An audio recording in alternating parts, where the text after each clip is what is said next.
California get this na California Fresno คือกันโอ้มาโดนเราบ่เนี่ยโอ้7-8 เดือนก็เคยชินกับอากาศอยู่นี่แหละเนาะฮ้อนเอาตอนทำนี่ฮ้อนเอาแหละเนาะเดี๋ยวนี้นี่เรื่องละที่นี่งานครับมานี่นี่เป็นช่วงให้ตรงหน้าเนาะที่เพิ่นอยู่นี่บ้านเพิ่นเนาะ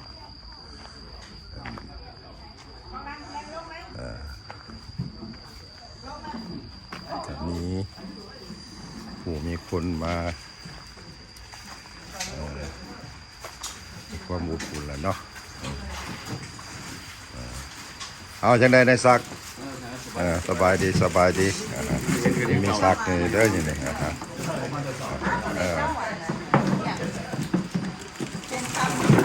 เห็นคำว่าจังได้สบายดีเห็นคำไปซื้อเลยเด้อแน่นบอกเห็นนี่ได้เนาะอันนี้ก็แมนมีซ่องเห็ดซ่องโอ้คนเฮานี่เบิดตัวนี้มานี่แมนเบิดตัวนี้นะเป็นบ่โอ้โน้นสะอาดโอ้อยู่โน้นสะอาดบ่สบายดีคอยซื้อเลยเด้อซื้อแดงบ่สบายดีคอยซื้อเลยซื้อแกะบ่ซื้อล้นบ่ซื้อเลยยินดีที่รู้จักเด้อมาพากันมาแต่อันคุณบ่ว่าบ้านไม่กาเบิดเจ้าอันซื้อจังบ่ลืมซื้อละแดงซื้อแดงเนาะแดงนี่มาตลาดไหนเนาะแดงมาตลาดวอชิงตันเนาะแล้วก็ล้นเนี่ยมาจากไหนCalifornia what part of California Fresno California get this na California Fresno คือกันโอ้มาโดนเราบ่เนี่ยโอ้7-8 เดือนก็เคยชินกับอากาศอยู่นี่แหละเนาะฮ้อนเอาตอนทำนี่ฮ้อนเอาแหละเนาะเดี๋ยวนี้นี่เรื่องละที่แล้วเดี๋ยวนี้มันเย็นลงแล้วเด้อยามฝนเนาะเอางินดีที่รู้จักเด้อทั้ง3บ่าวเพิ่นเห็นเจ้าเอาเดี๋ยวจะไปเปิดห้างที่ใส่มี3 โลเคชั่นแล้ว7 อันนึงมีวันอาทิตย์พลาอินทผลัมโอเคที่นาอยู่แมงคองอยู่ตลาดกลางคืนนะโอ้ตลาดกลางคืนตัวไหนที่แถวแคมป์กล่องบ่สแต็กอยู่นะโตคนชื่อมีใกล้ๆกันเลยอ๋อโอเคมันก็มีน้องหนักอยู่ห่างกันถามน้องหนักไปอ๋อฉันสิไปเนี่ยมื้อใดบอกแล้วสิได้ไปอุ่นหนุนทิศหนาที่คือวันที่20ไปเขายังจัดอยู่สิแล้วเลยเนี่ยโอเคแดง2ยังอยู่แล้วก็สิมีตู้เย็นมียังแบบเป็นสเตจเป็นโลเคชั่นเลยโอเคเครื่องยังเขาไปแบบอีเวนต์ยังเขาไปสิหาหม่องไปหาหม่องโลเคชั่นไลน์แต่กันสิหาคนคันฟ้าโลจะมีไลน์ก็เอ้ยเฮาต้องการคนเฮ็ดงานเลยให้ทัดเป็นทัดติดต่อเลยโอเคที่ยังอยากรายงานเนาะหาคนทัดเลยกาดีอยู่แล้วอันนี้เราต้องการพนักงานเด้ออย่างเอ็กซ์เพลนอย่างนี้ได้ไลน์มองได้ไลน์ซอสยังเขาเฮ็ดเองด้วยแต่เขาสิซ้อนว่าใส่เท่านั้นพักคุณใส่ซีเท่านั้นไม่งานพวกนี้เขาจะพัดเป็นเทรนง่ายๆเพื่อนนี้ได้เป็นเก่งเลยเนี่ยเฮ็ดซีหาออเดอร์ตานี่ครับสบายแล้วมันบ่ก็บริพัตง่ายแล้วมันก็เฮ็ดเฮ็ดอาหารกินครับมีซอสอะไรซอสในรสชาติมันก็มีไงมีวิธีของเขาเองทีนี้จะมีกล้ามเหรอใช่ปะซิกอะไรเหรอไม่จะพัดไม่ไหวแล้วใหญ่ข้างนึงยังมีกล้ามดีแล้วยังมีกล้ามเนาะออกกำลังกายไปในตัวเลยไปเล่นด้วยกันค้ากับเพิ่งเล่นเพิ่งมันเข้าโบเล่นถ้าเล่นด้วยกันเล่นมาถึง2 เดือนเลยโอ้ดีแล้วบ่ที่ได้ไปด้วยกันนะนี่เป็นมีหลายส้นเจียมอยู่นี่บอลออกกำลังกายแพงบ่มือละ เลือ40 50เนี่ย30ตัวเข้าไปที่เป็น30กับ20,000แปลว่าร่อน50ประมาณมือนึงถ้าเราอยากเอาเป็นเดือนนี่ก็400,000เนี่ย อ๋อที่แสงกันนอดแบด มัน ถือกว่าเนาะ มันมีเบิร์ดอุปกรณ์มันมีหลายๆอุปกรณ์ เนี่ย แล้วก็ห้องแอร์ผมบอก เนี่ยนี่ของแอร์ของโยกะนี่ก็อัพสเตย์ ซื้ออย่างก็บอล ฟิตเนสเข้าไปบุ้งซื้อ อ๋ออืม ตัวเข้าไปทับยิดนะ WF Fitness อยู่ลอนนูนยินลัก10 บาทเนี่ย โอ้เราสิบเก้ายู13ใต้เลยบอก อยู่ใกล้ไปเด็ก ไม่ใช่ไหม อ๋อ แม่อยู่แถวนี้ตอนเดียวแค่ทางงอหอดที่มีเดือนเลย เข้า ก็มีอยู่ดอนนูนนะอาจารย์ผมมาอยู่เชียงนี่คือมีร้ายอยู่หรอกว่าร้ายอะไรเงี้ยมันอยู่ เพราะเป็นเรื่องเรียนมันไม่หวานตัวราคามัน ละเอียดค่ะ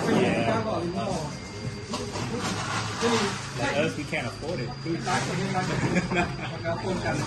นไม่เข้ามาเพราะนั้นเลยเรียน อันนี้ มันออกพี่ ว่าเพื่อนกันเนี่ย มันออกพี่ตัวนี้แพ้ตัวนี้ใหญ่ เอ้าพระเจ้าได้ซิกแพ็คแล้วก็ได้วันแพ็ค พี่น้องต้องเอิญพอตูทอง อันนี้นี่ซื้อมาได้เลยดิ ต้องได้เติมซะเอา ว้าวจะได้เล่นการทองนะ เอาแมนจอยกล้ามนี่นะจอยอันนี้หนึ่งใหญ่ จิกทองเลย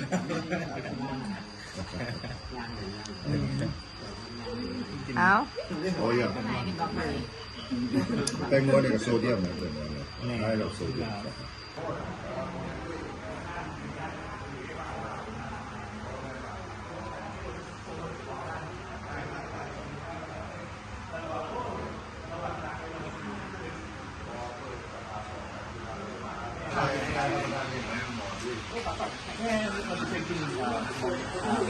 เราเปิดไมค์ไอค่ำแล้วเปิดดีฟ้านะลูกเราถอดขาไก่ถอดปีกไก่ยืนไม่วอร์ดิช็อตนะยืนทำเดินเนี่ยต้องขึ้นเคยเปิด ถ้าว่าที่ไปก็อันบอกนะอย่างอันนั้นเป็นตอนจะมีวันแอบนะ มีวันแอบมีไลน์มีวันแอบมีแมสเซนเจอร์ ทำนี้กับวันแอบแม็กซ์ชื่อ ว่าอยู่บ้านอยู่เมืองลาวไม่ใช่วันแอบ แม่ว่าการเขาใส่หน้าจะโตแม็กซ์ชื่อท้าอยากนะแต่นี่ FC จะติดต่อมาหลายเนาะครับ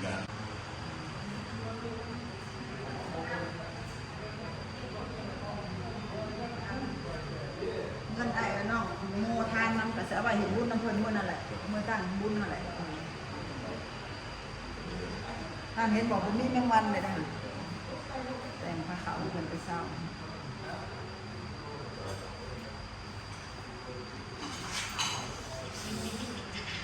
เป็นคำเพิ่งจะมา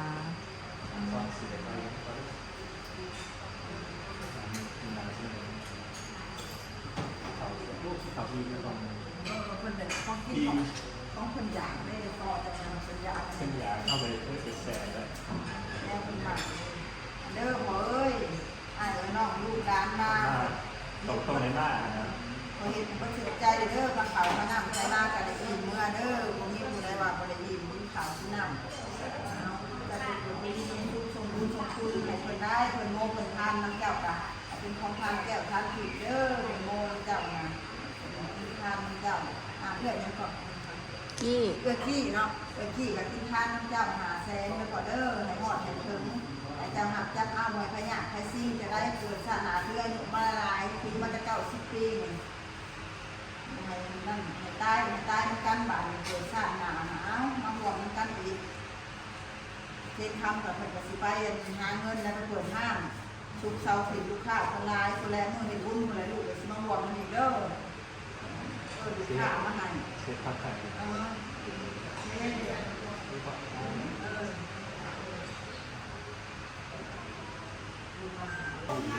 โทรมาหาแต่สอบมาโทรมาหา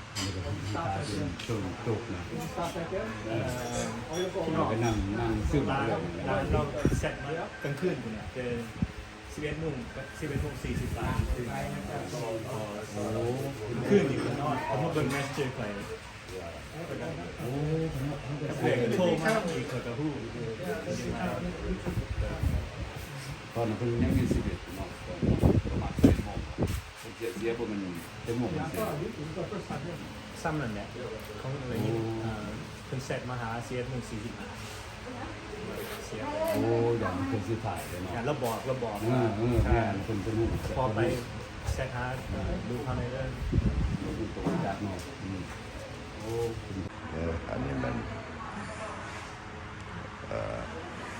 โจกบูชาของตูพ่อเนาะปัญหาการเสียชีวิตแล้วมันเป็นบ้านเพิ่นเนาะเสียผู้เป็นเสาหลักในบ้านล่ะเนาะ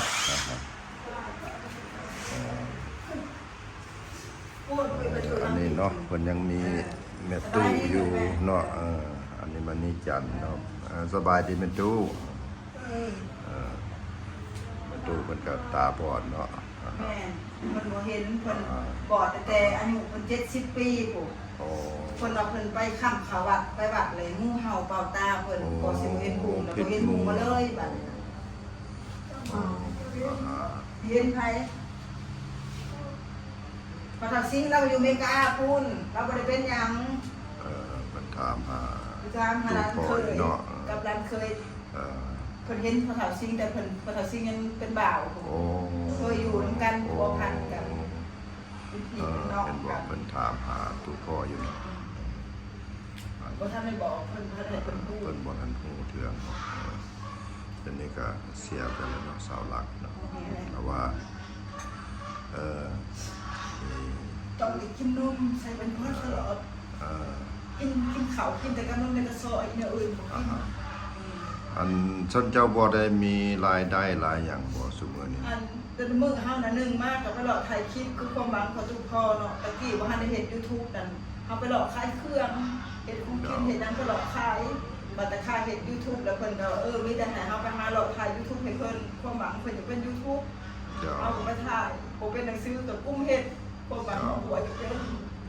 ก็สาธุคุณกับไอ้โจ้คนบ้านนอกนั่นแหละแล้วก็เค้นค้ำไอ้รัดสอนให้เฮ็ดเอาบ่เป็นหนังสือเพิ่นบอกให้จื้อเอานั่นน่ะเฮาก็อาศัยจื้อเอาแต่เฮาบ่เป็นหนังสือไปเฮ็ดความหวังของผัวจะเฮ็ดมันบ่ขึ้นบ่พัดว่าเพิ่นสิมาเป็นแนวนี้นะ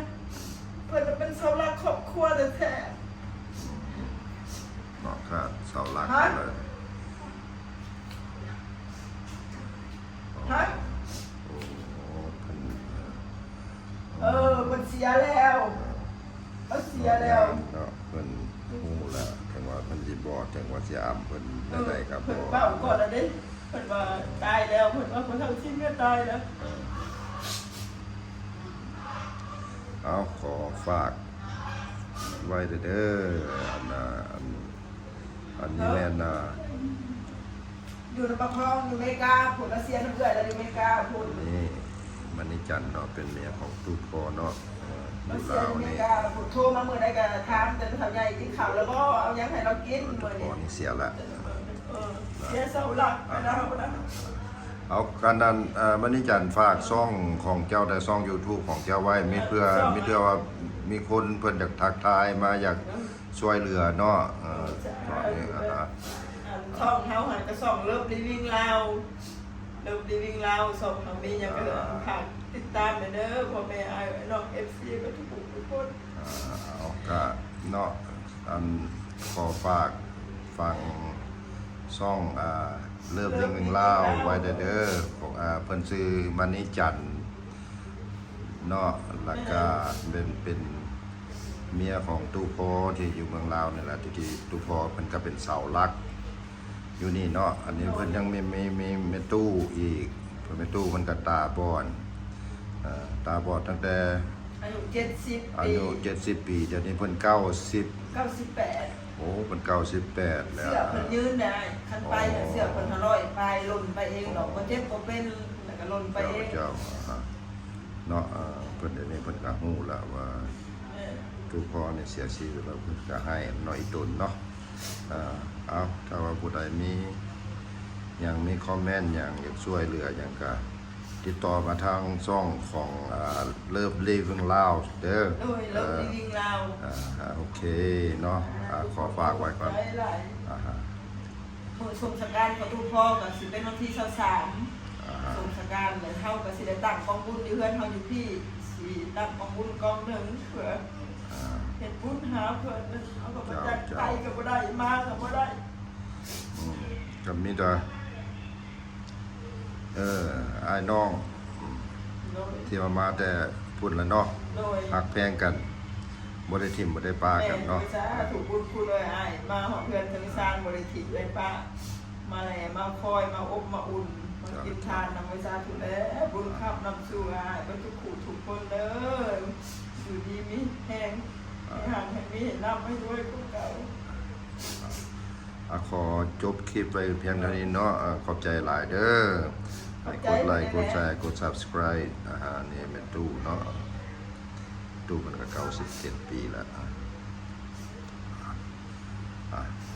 บายเด้อ